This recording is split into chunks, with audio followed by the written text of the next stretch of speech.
আমি এখন দাবি নম্বর 34 উত্থাপনের জন্য মাননীয় যুব ও ক্রীড়া প্রতিমন্ত্রী মোহাম্মদ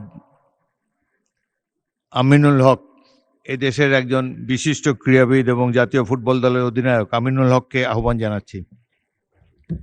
ধন্যবাদ মাননীয় স্পিকার।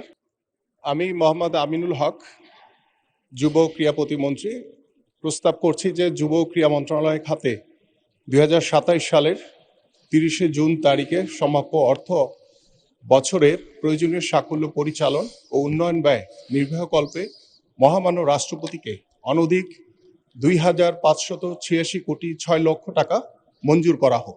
ধন্যবাদ মাননীয় স্পিকার। প্রতি সপ্তাহে সর্বোচ্চবার বিকাশ পেমেন্টে 50 জন হবেন পেমেন্ট চ্যাম্পিয়ন। জিতে নিন টিভি সহ আকর্ষণীয় সব প্রাইজ। মাননীয় যুব ও ক্রীড়া প্রতিমন্ত্রী মোহাম্মদ আমিনুল হকের প্রস্তাব মতো যুব ও ক্রীড়া মন্ত্রণালয় খাতে মহামান্য রাষ্ট্রপতিকে অনধিক 2,586 কোটি 6 লক্ষ টাকা মঞ্জুর করা হোক। যারা এই প্রস্তাবের পক্ষে আছেন তারা হ্যাঁ বলুন, যারা এই প্রস্তাবের বিপক্ষে আছেন তারা না বলুন। আমার মনে হয় হ্যাঁ জয়যুক্ত হয়েছে, হ্যাঁ জয়যুক্ত হয়েছে, হ্যাঁ জয়যুক্ত হয়েছে। অতএব দাবি নম্বর 34 সংসদে গৃহীত হলো।